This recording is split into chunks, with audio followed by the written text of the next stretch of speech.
Buntut kasus prostitusi artis di Surabaya, Polda Jatim hanya menetapkan 2 mucikari sebagai tersangka, sementara artis dan pengguna layanan dijadikan korban dan saksi. Lalu apakah artinya? Merebak yang terlibat prostitusi artis bisa melenggang bebas atau ada pasal yang bisa menjerat dan menyeret mereka semua dalam proses hukum. Dan untuk membahasnya sudah hadir sejumlah narasumber di studio. Saya perkenalkan dari sebelah kiri saya ada Budi Wahyuni, Wakil Ketua Komnas Perempuan. Kemudian ada Amsori, peneliti prostitusi. Dan juga dari luar studio kita sudah bergabung dengan Kombes Pol Frans Barung, Kabid Humas Polda Jawa Timur. Dan juga ada kuasa hukum dari mucikari tersangka ES yaitu Franky Desima Waruwu. Selamat malam Bapak-Bapak dan juga Ibu. Selamat malam. Assalamualaikum. Waalaikumsalam. Saya ingin ke Pak Frans terlebih dahulu. Pak Frans. Selamat malam. Ya, selamat malam. Pak Frans, benarkah Vanessa Angel ini tidak hanya melayani tapi juga sebagai penyedia jasa dalam hal ini alias mucikari begitu? Begini, dari awal saya sudah menyampaikan ya, kalau tidak salah 4 hari yang lalu saya menyampaikan bahwa tidak menutup kemungkinan Vanessa Angel sesuai dengan fakta yang kita temukan bisa saja berkembang dari saksi, wajib lapor, kemudian bisa naik menjadi tersangka. 4 hari lalu kita sudah menyampaikan ini karena fakta-fakta yang kita dapatkan ternyata tidak sesuai dengan konferensi pers yang disampaikan yang bersangkutan. Fakta-faktanya apa saja Pak Frans? Ya begini, yang bersangkutan menyampaikan bahwa dia tidak terlibat dan baru 1 kali yang bersangkutan hanya dijebak saja. Kenyataannya ini sudah cukup banyak yang dilakukannya. Ada 9 di wilayah, 10 wilayah Jakarta, 9 di luar wilayah Jakarta, 1 ada sampai di luar negeri segala. Nah oleh karena itu kita menganalisa bahwa yang bersangkutan ini bukan hanya menjadikan ini adalah kegiatan sampingan, tetapi menjadi kegiatan yang utama daripada yang bersangkutan. Bahkan memang dari berbagai chatting yang ada, dari digital forensik kita mendapatkan bahwa penawaran itu bukan hanya datang aktif dari mucikari, tetapi yang bersangkutan aktif juga untuk menawarkan jasa yang bersangkutan berikan. Yang menawarkan dirinya saja pelanggan. Atau ada orang lain juga yang Vanessa tawarkan, Pak Frans? Aktif menawarkan dirinya, aktif menawarkan jasanya terhadap, karena ini ada 4 ya, ada 4 mucikari yang masing-masing juga kita buka nanti digital. Semua pernah mengendorse daripada Mbak Vanessa Angel, dan kemudian bukan hanya itu ya, tetapi yang kita fokus adalah bagaimana sebenarnya prostitusi online ini yang cukup luas ini, biarlah kita masuk dulu kepada terobosan hukumnya. Kami lagi bekerja sama dengan saksi ahli di bidang pidana, ITE, dan bahasa. Karena bahasa yang ditimbulkan dari digital forensik itu cukup bahasa-bahasa yang kita perlu dukungan dari ahli bahasa. Kalau dia masuk nanti misalnya dari melanggar susila, bahasa-bahasa itu atau gambar, kenapa kita tidak tetapkan sebagai tersangka? Itu pertanyaan saya. Saya tegaskan sini, kenapa tidak ditetapkan sebagai tersangka? Selain daripada kegiatannya sudah sering ya. Apakah ini artinya Vanessa dan juga tersangka S ini sudah kenal cukup lama dan juga komunikasi di antara mereka cukup intens begitu terkait dengan prostitusi, Pak Frans? Iya, saya tidak pernah membantah apa yang dikatakan oleh Vanessa Angel bahwa dia tidak terlibat, bahwa dia dijebak. Ini tidak membantah. Yang saya sampaikan adalah bahwa hasil digital forensik ini akan membantah daripada apa yang disampaikannya. Digital forensik itu kan merekam jejak-jejak digital selama ini yang bersangkutan berhubungan dengan S maupun berhubungan dengan yang lainnya. Dari situ itu akan terbantah bahwa yang bersangkutan bukan melakukan 1-2 kali, tetapi sudah banyak kali. Dengan adanya banyak rekam digital antara Vanessa Angel dan juga tersangka ES, apakah nanti status Vanessa bisa naik menjadi tersangka? Karena ini juga banyak pertanyaan begitu dari masyarakat, mengapa yang menjadi tersangka hanya mucikari, sedangkan Vanessa dan juga pengguna jasa prostitusi tidak menjadi tersangka? 4 hari yang lalu saya sudah menjawab itu. Tidak menutup kemungkinan bisa tersangka. Tentu kita memanggil daripada saksi ITE, saksi ahli ITE, saksi ahli bahasa. Saksi ahli di bidang forensik nanti akan kita panggil dalam rangka kita mengetahui sebenarnya apa yang dibicarakan ini, apa yang di-uploadnya, apa yang di-share sudah bisa masuk kategori itu. Sekali lagi saya katakan, tidak menutup kemungkinan tuh, ya. PA bisa kita jadikan tersangka. Yang bilang dari awal kita sudah mau bicara kok ini. Pasal apa yang bisa dikenakan kepada Vanessa, Pak Frans? 27 ayat 1 bisa, itu 27 ayat 1. ITE. Karena dia mentransmisikan ya kegiatan-kegiatan sesuatu yang melanggar kesusilaan. Untuk ITE, ya 19-16. Untuk prostitusinya sendiri, Pak Frans? Prostitusinya sendiri nanti akan kita gelarkan lagi karena kasus ini tidak mungkin sebenarnya kita menyampaikan hanya 7 hari kemudian kita tetapkan. Kita gelarkan lagi per etapa, kita gelarkan lagi supaya apa konstruksi hukumnya tidak meleset dari apa yang kita inginkan, apa yang diinginkan dan apa yang keinginan publik dan apa keinginan daripada konstitusi. Semoga dari apa yang sudah kita gelarkan nanti 27 ayat 1 Undang-Undang 19 2016 ini tepat atau tidak itu nanti tergantung daripada saksi ahli ITE, saksi ahli pidana, dan saksi ahli bahasa yang kita hadirkan. Baik, kita tahan dulu Pak Frans, kita bergabung dengan Franky Desima Waruwu, kuasa hukum dari Mucikari ES. Selamat malam, Pak Franky. Selamat malam, Mbak Pak Franky, klien Anda merasa menjadi korban, mengapa merasa menjadi korban, padahal sudah ditetapkan menjadi tersangka? Ya, perlu kami sampaikan bahwa apa yang sudah dijelaskan klien kami terhadap kami selama beberapa hari ini, maka dia menyimpulkan bahwa terkait kasus ini dia merasa korban karena apa saja yang sudah diberitakan selama ini jadi itu kurang seimbang. Jadi ya, ES merasa dirinya bukan mucikari begitu? Betul, dia merasa bahwa ES itu bukan mucikari.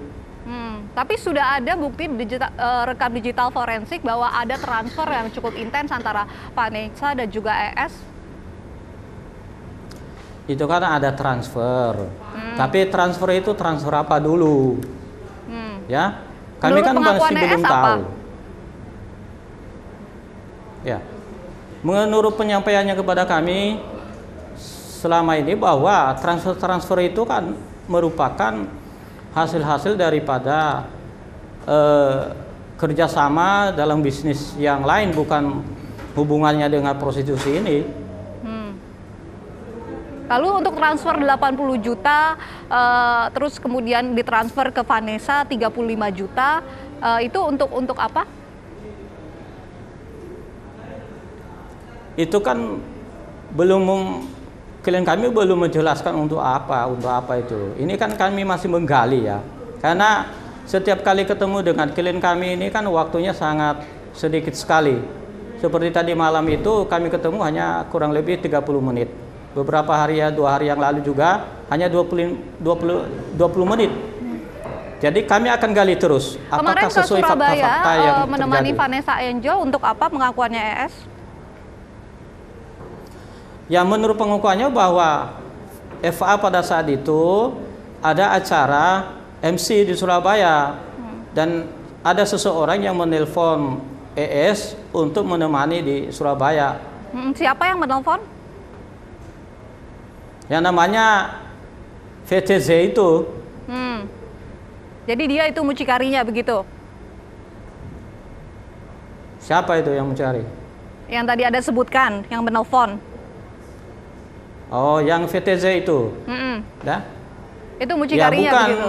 Bukan, tidak kami sebutin mucikari, tapi biar teman-teman kepolisian aja nanti yang menyelidiki hal itu.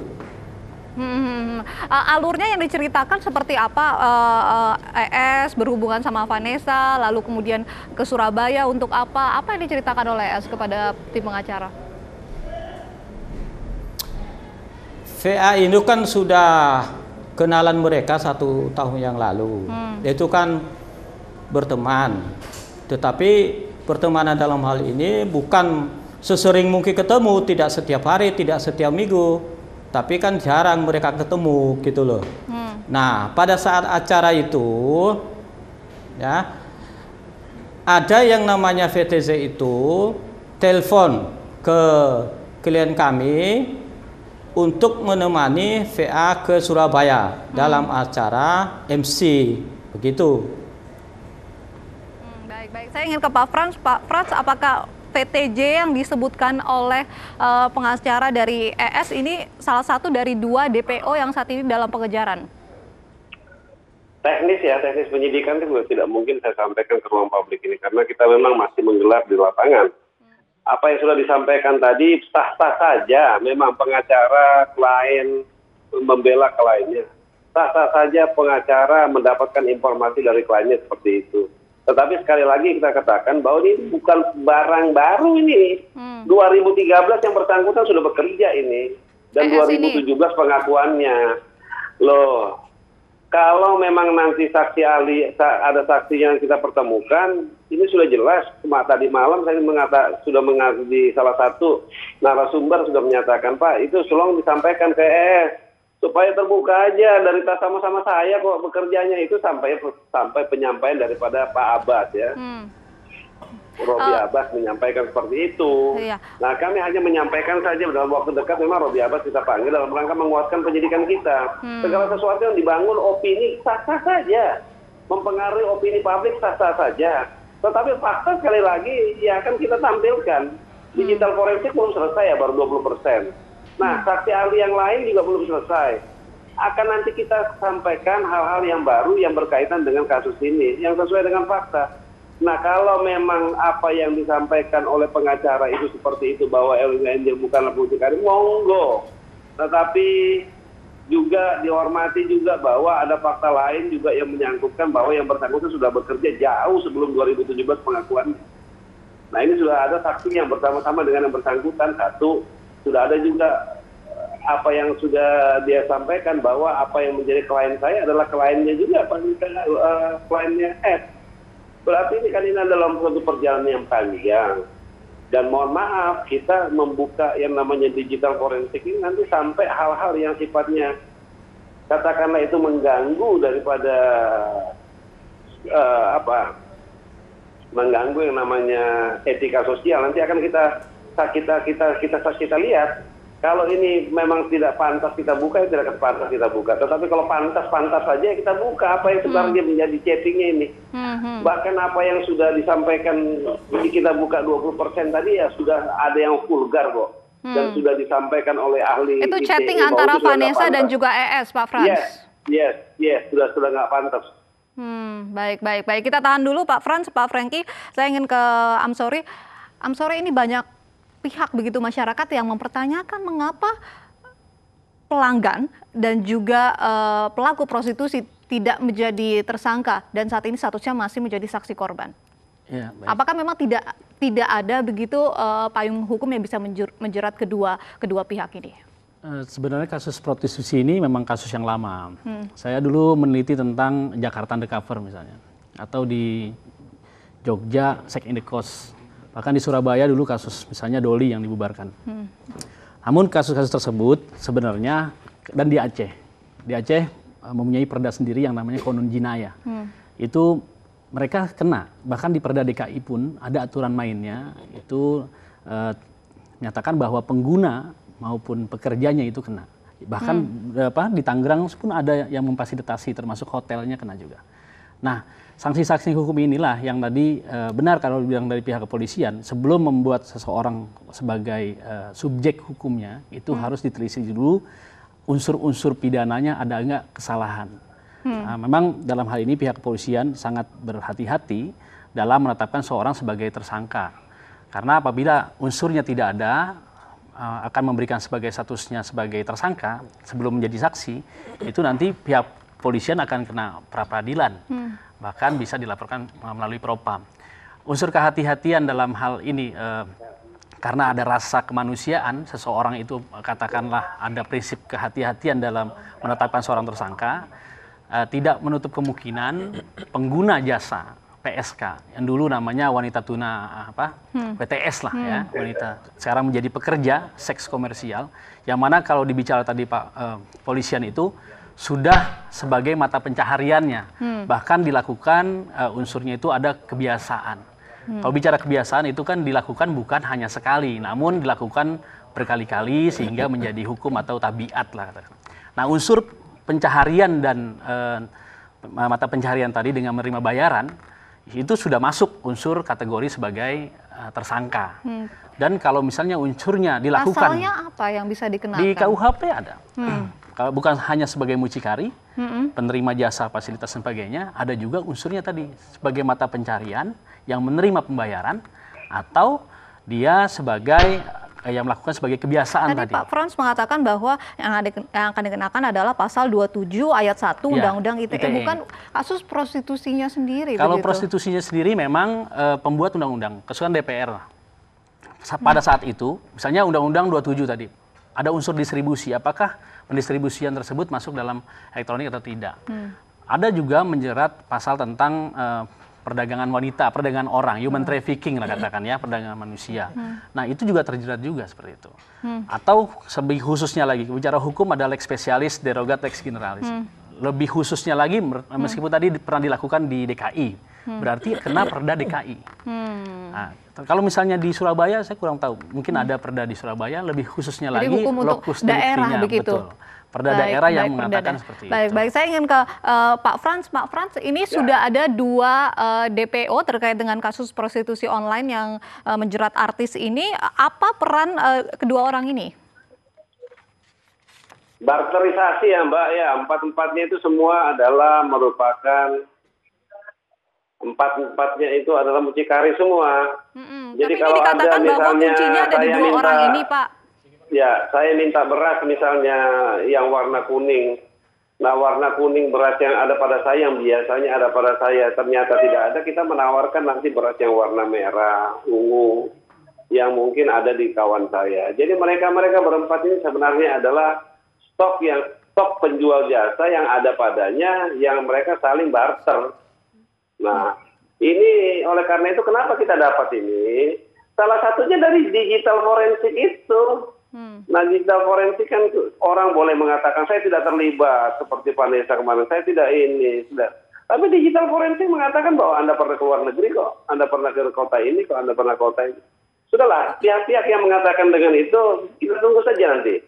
Ya akan kita terbuka nanti. Kan dengan satu catatan saya mengatakan tadi, kalau ini masuk kategori yang namanya etika sosial nantinya, kita tidak akan buka. Tapi kalau tidak masuk dan disepakati bahwa ini bukan etika sosial ya, kita akan buka sampai sejauh itu bahwa mereka berusaha mencoba membangun opini yang ada seakan-akan tidak bersalah. Nah ini yang kita inginkan bahwa kooperatifnya seseorang ini jangan sampai dibongkar oleh karena digital forensik yang kita miliki berdasarkan daripada rekam jejak digital yang sudah kita buka. Konsekuensi kita tahu kok, membuka suatu tindak pidana pasti ada fakta yang terungkap. Nah fakta yang terungkap ini salah satunya itu. Kemudian yang kedua adalah tadi bahwa apa yang sudah disampaikan tadi, memang kita akan menjerat yang bersangkutan itu 27 ayat 1 yang mentransmisikan yang melanggar etika sosial. Ya, kenapa ada gambar-gambar yang seharusnya ini tidak keluar privat ini? Tetapi dari 4 ini akhirnya ke user akhirnya membagi. Ya, user ini memesan loh, seseorang misalnya ke user ini satu orang pelanggan memesan misalnya tadi beras kuning. Nah beras kuningnya tidak ada pada salah satu mucikari ini. Mucikari ini akhirnya menawarkan ke mucikari yang lain. Dan mucikari yang lain itu akhirnya melempar gambar yang tidak senonoh, yang tidak sesuai dengan etika sosial tadi kepada user tadi. Yang ini mau nggak? Nah, kemudian pelanggan atau user tadi mengatakan bahwa, oh iya cocok. Iya kalau hanya berhenti pada pelanggan itu, tetapi kalau ini sampai ditransmisikan lagi ke pelanggan-pelanggan yang lain, ke orang lain, apakah itu tidak kena? Nah, ahli ITE kita mengatakan itu sudah kena, Pak, karena sudah 4 orang saja dibagi gambar itu, apalagi chattingnya tadi sudah mengatakan bahwa seperti itu. Chattingnya mohon maaf nih, agak sedikit ini ya, agak sedikit vulgar ya, jadi saya tidak bisa sampaikan. Nah, ini sudah kena menurut ITE kita. Jadi kami menjerat nantinya kalau umpamanya akan ada tersangka, salah satunya di situ. Ya, walaupun memang terhadap pelanggan, terhadap ini kita tidak kenakan, makanya kita mencari tadi ekspektasi publik luas sekali. Kami mohon maaf kepada seluruh masyarakat Indonesia, ya, ekspektasi memang tinggi sekali terhadap kasus ini. Oleh karena itu memang kita melihat bahwa keinginan publik adalah menjerat daripada pelakunya. Oleh karena itu kita coba dengan formulasi-formulasi hukum yang bisa kita jangkau dalam rangka kita menerapkan ini. Tapi dengan satu catatan, sabar dulu. Kita ini bukan Superman yang lari sana kemari. Saya baru dari Jakarta nih, baru tadi sore tiba. Sekarang sudah lari lagi. Artinya menyampaikan lagi informasi. Semua orang butuh informasi, tetapi ya kita inginkan supaya mereka juga melihat bahwa menerapkan informasi itu haruslah kredibel dan dapat diuji sehingga polisi menampilkan informasi itu ke ruang publik yang nanti dapat dipertanggungjawabkan, begitu. Baik, kita tunggu nanti seperti apa ke depannya proses hukum ini. Usai jeda saya akan tanya ke Ibu Budi terkait dengan bagaimana sikap dari Komnas Perempuan terkait dengan kasus prostitusi yang melibatkan kalangan artis. Usai jeda berikut, tetaplah bersama kami di Special Report.